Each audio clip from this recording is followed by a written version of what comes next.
Ezra's world shattered in a single scream, his father's voice, raw with fury, echoing through their small Oregon home. "You're no son of mine." The door slammed, the lock clicked, and at 17, Ezra was cast out into the rain, his heart pounding like a drum against the silence of betrayal. His crime? Loving someone he wasn't supposed to. A boy named Caleb, whose fleeting kiss behind the school gym had sparked a fire his family couldn't extinguish. Carrying only a backpack and a journal where he poured his truths, Ezra wandered the wet streets of Cloverdale, a town too small to hold his dreams, but big enough to choke them. The diner's neon sign buzzed faintly as he slumped against its brick wall, the rain soaking his hoodie. He wasn't just homeless now. He was a ghost, invisible to the world he'd known his whole life. Across the street, Liam watched from the shadows. At 19, he was a drifter, a runaway from a past he didn't talk about, with sharp green eyes and a guarded heart. He'd seen Ezra before, at the library, sketching in that same journal, his brow furrowed in focus. Something about Ezra's quiet intensity had stuck with Liam, like a song he couldn't shake. Now, seeing him shivering and alone, Liam felt a pull he couldn't ignore. "Hey," Liam called, stepping into the rain. His voice was soft but steady, cutting through the drizzle. Ezra flinched, his dark eyes wary, but Liam raised his hands, palms open. "You okay? You look like you've been through hell." Ezra's laugh was bitter. "Hell's got nothing on my dad." He wiped rain from his face, but his voice cracked, betraying the hurt. Liam hesitated, then crossed the street, his boots splashing in puddles. He didn't know Ezra's story, but he knew the weight of rejection. He'd felt it too. Different town, same kind of pain. "Come on," Liam said, nodding toward the diner. "It's warm inside, and they've got coffee that doesn't taste like regret." Ezra studied him, searching for a trap, but Liam's crooked smile felt like the first safe thing in hours. Reluctantly, Ezra followed. Inside, the diner smelled of grease and burned toast. They slid into a booth, the vinyl squeaking under Ezra's wet jeans. The waitress, a tired woman named Margie, poured them coffee without asking.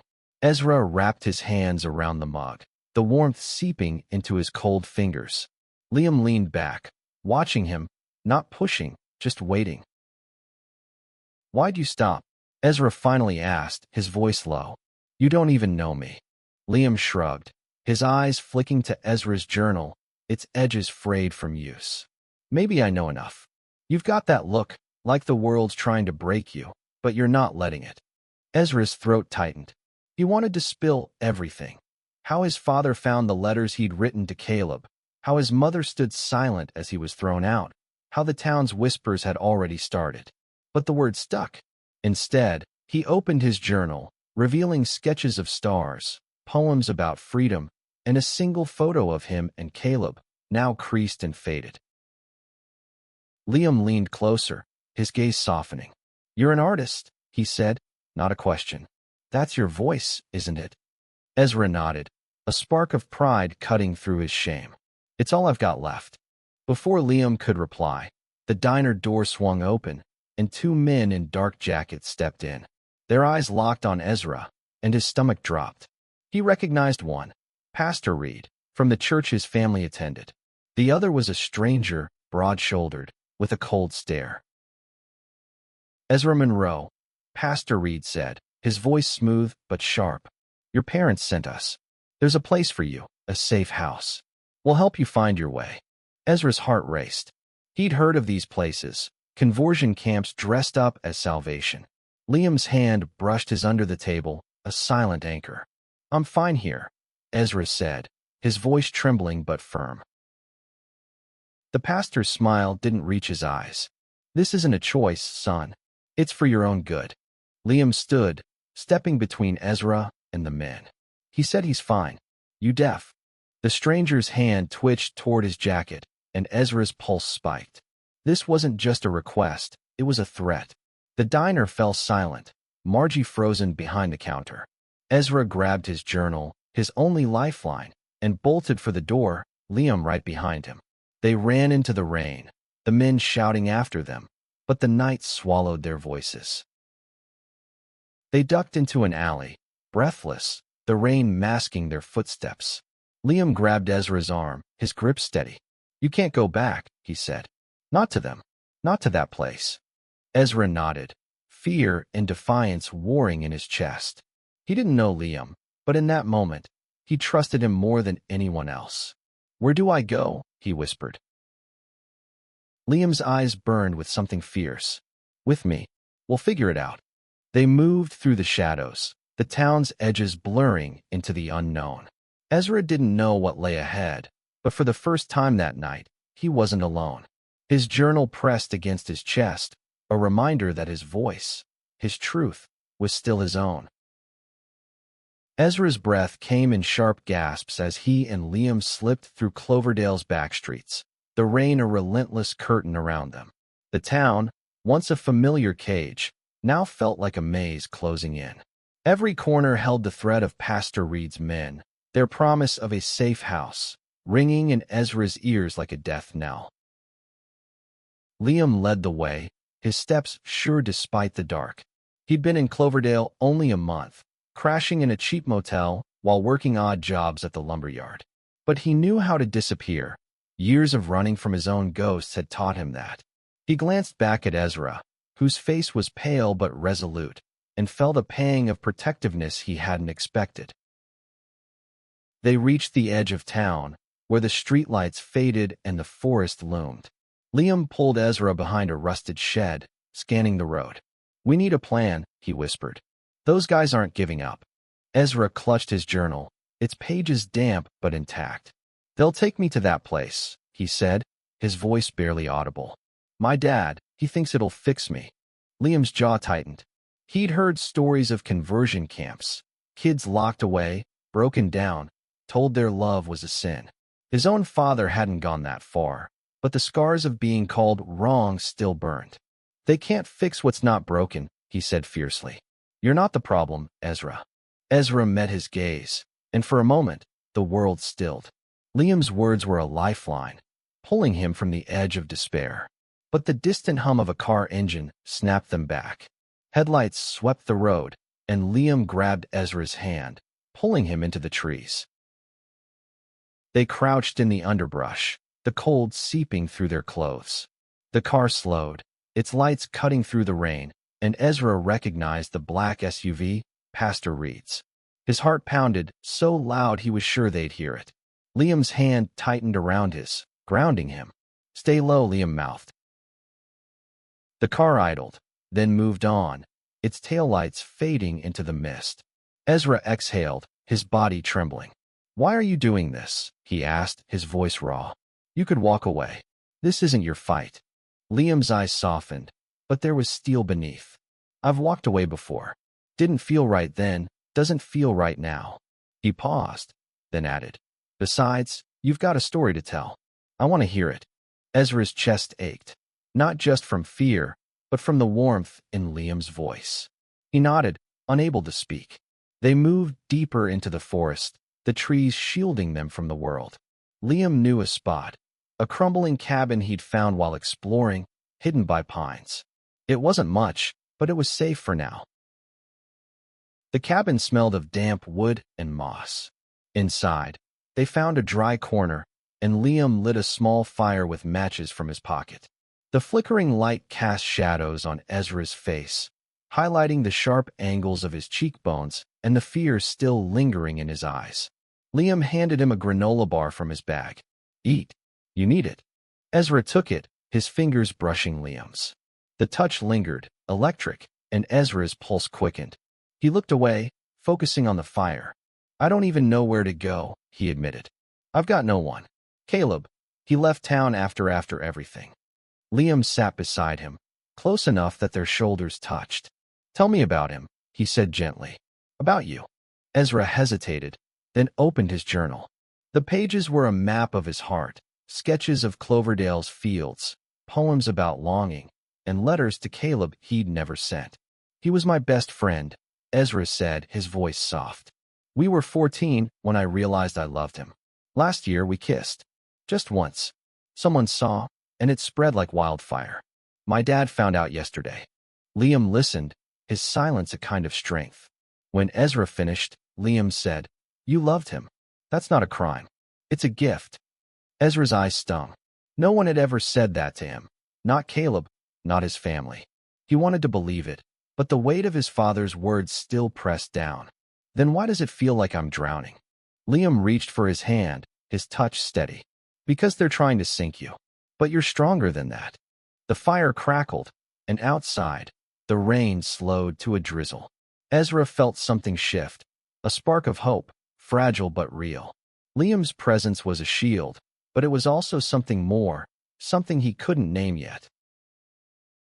As they sat in the dim light, a distant shout broke the silence. Liam tensed, peering through a crack in the cabin wall. Flashlights bobbed in the woods, Pastor Reed's men, closer than before. "We can't stay," Liam said, grabbing his bag. "There's a bus station in the next town. We'll get you out." Ezra's heart raced, but he nodded. He didn't know where they were going, but with Liam beside him, the unknown felt less like a void and more like a path. They slipped out of the cabin, the journal tucked safely in Ezra's bag, his voice still alive within its pages. The forest was a labyrinth of shadows, the moonlight barely piercing the canopy as Ezra and Liam moved silently through the trees. Every snap of a twig felt like a gunshot, every rustle a pursuer closing in.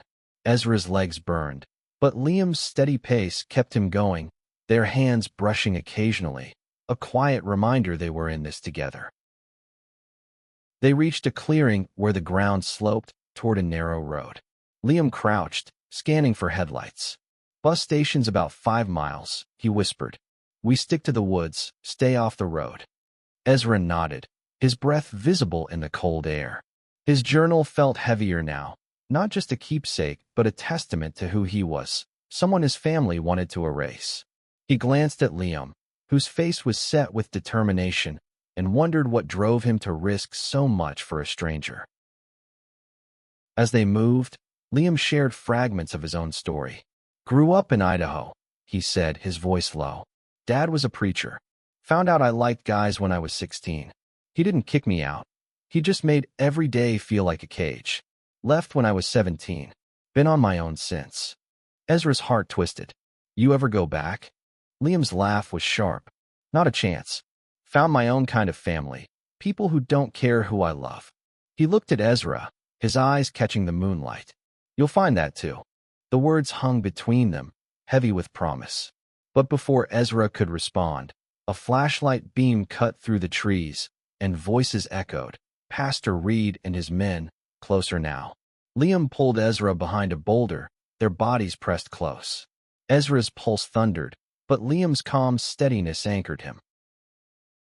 "They're tracking us," Liam whispered. "Probably got your phone." Ezra's stomach dropped. He'd forgotten. His phone, still in his pocket, was a beacon. He fumbled for it, hands shaking, and Liam took it, smashing it against the rock. The crack echoed, and the voices grew louder. "Move," Liam hissed. They bolted, weaving through the trees, branches clawing at their clothes. The bus station was their only shot, but the men were relentless, their shouts growing closer. Ezra's lungs burned, but he pushed forward, driven by Liam's presence and the fear of what awaited if they were caught. They broke through the trees onto a gravel road, the bus station's faint lights visible in the distance. A single bus idled, its engine rumbling. "That's our ride," Liam said, grabbing Ezra's arm. But as they sprinted, headlights flared behind them, the black SUV roaring down the road. Ezra froze, panic seizing him. Liam yanked him forward. "Don't look back." They reached the station, the bus doors hissing open. The driver, an older woman with a bored expression, barely glanced at them as they scrambled aboard, tossing crumpled bills from Liam's pocket. The bus lurched forward just as the SUV screeched to a stop. Pastor Reed leapt out, shouting Ezra's name, but the doors closed, and the bus pulled away. Ezra sank into a seat, his chest heaving. Liam sat beside him, their shoulders touching, a silent vow of safety. Where's this bus going? Ezra asked, his voice shaky. Portland, the driver called back. 3 hours. Ezra nodded, exhaustion crashing over him. Portland was a world away from Cloverdale, a city where he might blend in, where he might find a place to breathe. He glanced at Liam, who was watching him with quiet intensity. Why Portland? Ezra asked. Liam smiled faintly. Got a friend there, Amara. She runs a community center for kids like us. You'll like her. She's fierce. Ezra's throat tightened. Kids like us. Yeah, Liam said softly. People who've been told they don't belong. She helps them find their way. The bus rumbled through the night, the rain streaking the windows. Ezra opened his journal, tracing the lines of a sketch he'd drawn months ago. A city skyline, vibrant and alive. A place he'd dreamed of escaping to. Liam leaned closer, his breath warm against Ezra's cheek. That's Portland, he said, pointing to the drawing. You were already headed there. Ezra's eyes stung, but he didn't cry. Instead, he felt a flicker of something new. Hope, maybe, or the start of something stronger. He looked at Liam, their faces inches apart, and for a moment, the world was just them, the hum of the bus, and the promise of a new start. But the relief was short-lived. As the bus rounded a curve, red and blue lights flashed behind them. A police car, likely tipped off by Pastor Reed. Ezra's heart sank. They're not letting me go, he whispered. Liam's hand found his, squeezing tight. They don't get to decide your story, he said. You do. Ezra clung to those words as the bus slowed, the police lights closing in. His journal lay open on his lap, its pages a testament to his truth. Whatever happened next, he wouldn't let them silence him. The bus screeched to a halt, the police car's lights casting a harsh glow through the windows. Ezra's heart pounded as he gripped his journal, its weight both a burden and a shield. Liam's hand stayed on his, a steady anchor in the storm. Stay calm, Liam whispered. We'll talk our way out. The driver opened the door, and a deputy stepped aboard, his flashlight sweeping the seats. Ezra Monroe, he called, his voice clipped. Ezra froze, but Liam squeezed his hand harder, urging him to stay quiet. He's not here, Liam said, standing to face the deputy. His voice was firm, but Ezra saw the tension in his shoulders. Just me and some others heading to Portland. The deputy's eyes narrowed, scanning the bus. Ezra shrank into his seat, his hoodie pulled low. The other passengers, mostly tired commuters, barely looked up, but the air was thick with tension. The deputy's radio crackled, and Pastor Reed's voice came through, insistent. He's a runaway. His parents want him back. Ezra's stomach twisted. His parents didn't want him back. They wanted him fixed. Liam leaned forward, blocking the deputy's view. You got a warrant?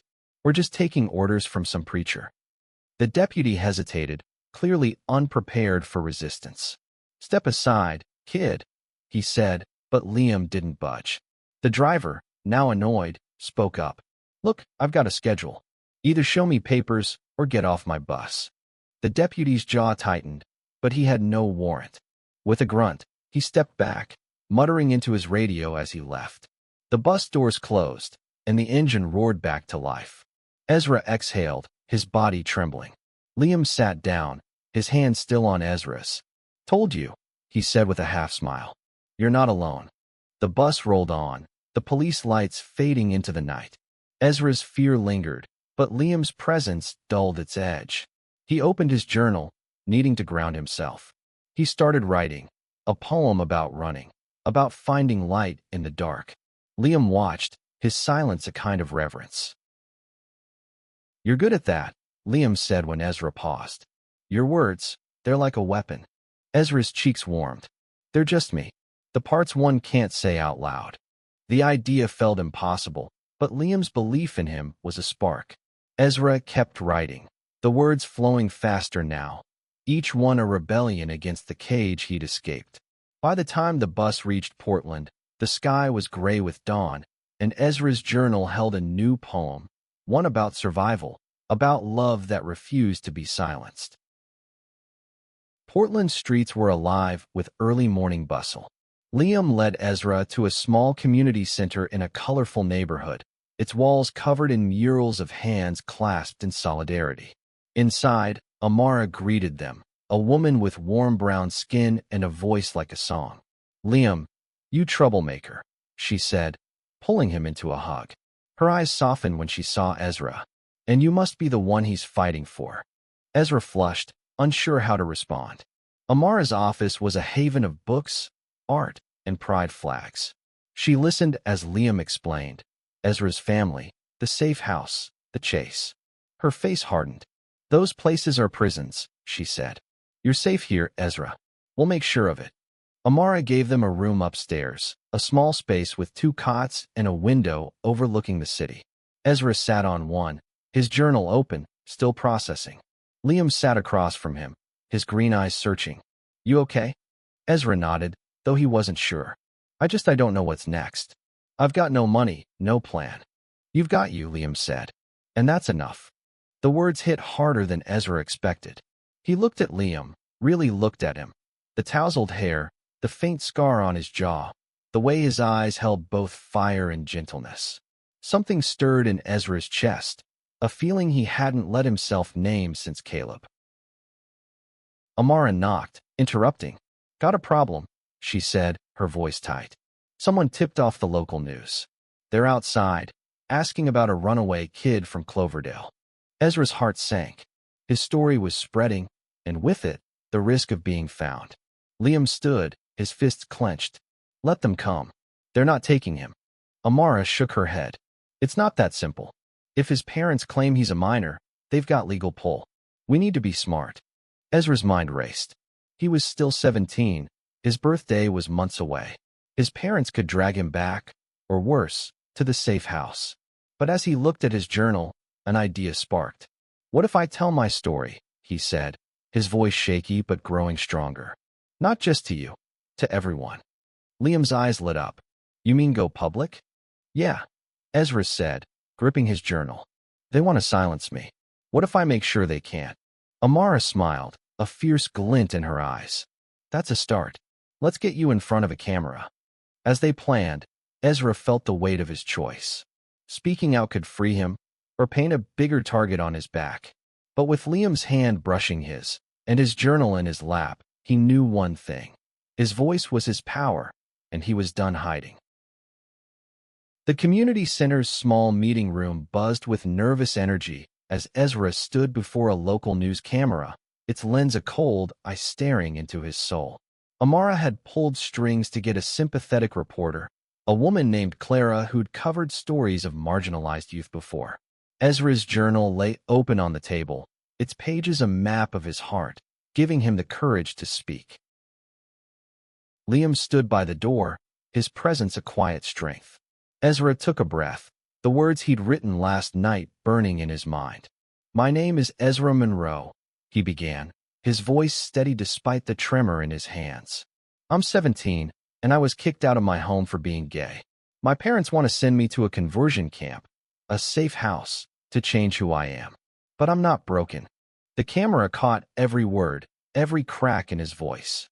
He read from his journal, sharing poems about love, loss, and defiance. Each line was a brick in a wall he was building, one to protect himself and others like him. Clara's eyes softened as she listened, and even the cameraman, a gruff older man, seemed moved. When Ezra finished, the room was silent. Then Clara spoke. "That was powerful, Ezra. We'll air this tonight. You're giving a voice to kids who don't have one." Ezra nodded, his throat tight. Liam crossed the room, his hand brushing Ezra's shoulder. "You did it," he whispered, his voice thick with pride. But the victory was short-lived. By evening, the story aired, and the community center's phone began ringing. Some calls were supportive, people offering donations, shelter, or legal help. Others were venomous, accusing Ezra of lying, of shaming his family. Amara filtered the hate, but Ezra saw enough to know the town of Cloverdale was divided. Worse, Pastor Reed arrived in Portland the next morning, flanked by Ezra's father. They stood outside the center, demanding to see him. Amara barred the door, her voice like steel. "He's not your property. she told Ezra's father. He's a person, and he's staying here. Ezra watched from a window, his father's face a mask of rage and shame. You're tearing this family apart, his father shouted. Ezra's heart twisted, but he didn't move. Liam stood beside him, his hand finding Ezra's. You're not tearing anything, Liam said. They did that themselves. The standoff ended when Clara's news van pulled up, her camera rolling. Pastor Reed and Ezra's father retreated, but not before his father yelled, "This isn't over, Ezra." That night, Ezra couldn't sleep. He sat on the cot, his journal open, sketching the city skyline from the window. Liam sat beside him, their knees touching. "You scared?" Liam asked. "Terrified," Ezra admitted. "But I feel alive. Like I'm finally me." Liam's smile was soft, almost shy. "You're more than you know, Ezra." The moment stretched, the air between them charged. Ezra's heart raced, not from fear, but from something warmer, deeper. He leaned closer, and Liam didn't pull away. Their lips met, tentative at first, then sure, a kiss that felt like a promise. It wasn't like the fleeting moment with Caleb. This was raw, real, a spark that lit something new in Ezra's chest. They pulled apart, breathless, and Liam laughed softly. "Didn't see that coming," he said, but his eyes said he'd hoped for it. Ezra grinned, his first real smile in days. But the moment shattered when Amara burst in. "We've got trouble," she said. "Reed's got a lawyer. They're filing for custody, claiming you're a danger to yourself." Ezra's blood ran cold. He was still a minor. His parents had the law on their side. Liam's face hardened. "They can't take you. We'll fight this." Amara nodded. "Clara's working on a follow-up story. And we've got a lawyer, pro bono. But Ezra, you need to decide how far you're willing to go." Ezra looked at his journal, then at Liam, whose eyes burned with defiance. "All the way," Ezra said. "I'm done running." The next day, the community center became a battleground. Supporters gathered outside, queer kids, allies, activists, holding signs with Ezra's words from his poems. "Love is not a sin," one read. "My voice is my freedom," said another. Ezra's story was spreading, his journal's pages now a rallying cry. But Pastor Reed's group arrived too, their signs preaching salvation through conversion. The tension was a powder keg, and Ezra felt the weight of every eye on him. He stepped outside, Liam at his side, and faced the crowd. "I'm not going back," he said, his voice carrying over the murmurs. "This is who I am, and I'm not alone." The crowd erupted, cheers from his supporters, jeers from Reed's group. Liam's hand found his, and Ezra felt invincible. But as the lawyer's papers arrived that afternoon, reality crashed in.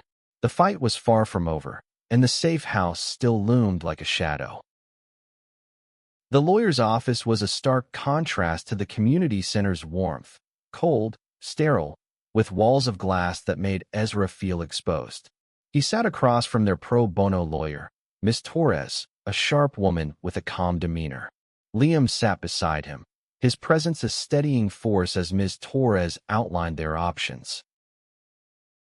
"Your parents are pushing for custody," she said, her eyes kind but serious. "They're claiming you're a runaway and mentally unstable. The safe house is their solution." Ezra's stomach churned. "It's not a safe house," he said. "It's a prison." Ms. Torres nodded. "We'll argue that. Your story on the news helps. Public support is growing. But we need more. Evidence of their intent, your state of mind, anything to show you're better off independent." Ezra's journal sat on the table, its pages now a legal weapon. "This is me," he said, pushing it toward her. "Everything I've been through, everything I am." Ms. Torres flipped through it, her expression softening at the poems and sketches. "This is powerful, Ezra. If you're willing, we can present it in court. It could sway a judge." Liam squeezed his hand under the table. "You've got this," he whispered. The hearing was set for the next week, a ticking clock over Ezra's head. Outside, the protests grew, supporters chanting his name, Reed's group shouting scripture. Clara's follow-up story aired, featuring interviews with other teens who'd escaped conversion camps. Their stories mirrored Ezra's: fear, shame, but also resilience. It gave him strength, but also pressure. He wasn't just fighting for himself anymore. That night, Ezra and Liam sat on the community center's roof, the city sprawling below. Ezra's journal lay open, a new poem half-written. "I don't know if I'm ready," he admitted. "What if I lose?" Liam's hand found his, their fingers intertwining. "You're not losing. You're standing up. That's what matters." Ezra looked at him, the city lights reflecting in Liam's eyes. "Why do you stay?" he asked. "You could have left by now." Liam's smile was soft, vulnerable. "Because you make me want to stop running. Because I'm falling for you, Ezra." The words hit like a wave, warm and overwhelming. Ezra leaned in, their lips meeting again, this time deeper, more certain. The kiss was a rebellion, a declaration, a moment of freedom in a world trying to chain them. But the next morning, reality crashed back. Amara rushed in with news. Pastor Reed's group had filed an injunction, claiming the community center was harboring a minor illegally. The police were coming, and Ezra's time was running out. "We need to move you," Amara said. "Somewhere they can't find you until the hearing." Liam's face hardened. "I know a place. A friend's apartment, off the grid."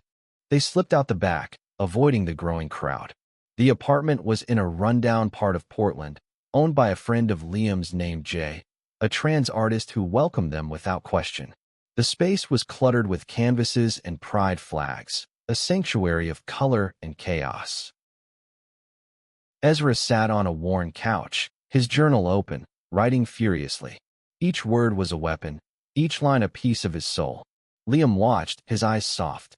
"You're building something bigger than you know," he said. Ezra paused, his pen hovering. "I just want to be free." "You will be," Liam said, his voice fierce. "We'll make sure of it." The days before the hearing were a blur of preparation. Ms. Torres coached Ezra on what to say, how to stand, how to show the judge he was capable of independence. Amara rallied the community, organizing a rally outside the courthouse. Clara's stories kept Ezra's name in the news, turning him into a symbol of resistance. But the night before the hearing, doubt crept in. Ezra lay awake, staring at the ceiling of Jay's apartment. Liam slept beside him, their hands touching even in sleep. Ezra's journal lay open, its final page a letter to himself. "You are enough. Don't let them take your voice." He clung to those words as dawn broke, the weight of the fight settling in. The courthouse loomed ahead, a battlefield where his truth would be tested. Liam's hand in his was the only thing keeping him steady. The courthouse was a storm of voices, supporters chanting outside, Reed's group praying loudly, cameras flashing as Ezra stepped inside. His journal was tucked under his arm, its weight both a shield and a weapon. Liam walked beside him, his presence a quiet fire, while Amara and Ms. Torres flanked them, ready for battle. Inside, the courtroom was cold, the judge a stern woman with sharp eyes. Ezra's parents sat across the room, their faces unreadable. His father's gaze met his, and for a moment, Ezra saw a flicker of something, regret, maybe, or shame. But it vanished as Pastor Reed leaned in, whispering to them. Ms. Torres presented their case, her voice clear and unwavering. She submitted Ezra's journal as evidence, reading passages aloud, poems of love, sketches of freedom, letters of defiance. "This is a young man who knows who he is," she said. "Forcing him into conversion therapy would silence him, not save him." Ezra's parents' lawyer argued back, painting Ezra as confused, unstable, in need of guidance. Pastor Reed testified, calling the safe house a place of healing. Ezra's stomach twisted, but he held his head high, his eyes locked on the judge. When it was his turn to speak, Ezra stood, his voice shaking at first but growing stronger. "I'm not confused," he said. "I'm gay. I love who I love, and that's not a sin. My journal, it's my truth. Sending me to that place won't change me. It'll just break me." The room was silent, the weight of his words hanging heavy. The judge's face softened, and Ezra felt a spark of hope. Liam's hand brushed his as he sat, a silent "I'm here." The judge deliberated for hours, the tension unbearable. Outside, the crowd grew louder, their chants a heartbeat Ezra could feel. Finally, the judge returned. "Ezra Monroe," she said, "I'm granting you temporary emancipation. You've shown maturity and clarity. No one can force you into treatment against your will." Ezra's breath caught, tears burning his eyes. Liam pulled him into a hug, and Amara cheered, her voice echoing. His parents stood, their faces pale, and left without a word. Pastor Reed followed, his jaw tight. Outside, the crowd erupted as Ezra emerged, Liam's hand in his. Clara's camera caught it all. Ezra's tear-streaked smile, the signs with his poems, the community that had become his family. He was free, not just from the safe house, but from the shame that had tried to chain him. That night, at the community center, Ezra read his newest poem to a packed room. It was about love, not just for Liam, but for himself, for the kids still fighting. His voice, once trapped in pages, now rang out, unbroken. Liam stood at the back, his eyes shining. When Ezra finished, the room roared, and Liam crossed to him, pulling him close. "You broke the chains," he whispered. Ezra smiled, his heart full. "We did." His journal lay open, its pages no longer a secret, but a beacon. He was still 17, still finding his way, but he wasn't alone. With Liam's hand in his, and his voice finally free, Ezra knew he could face anything. The world was wide, and he was ready to write his own story.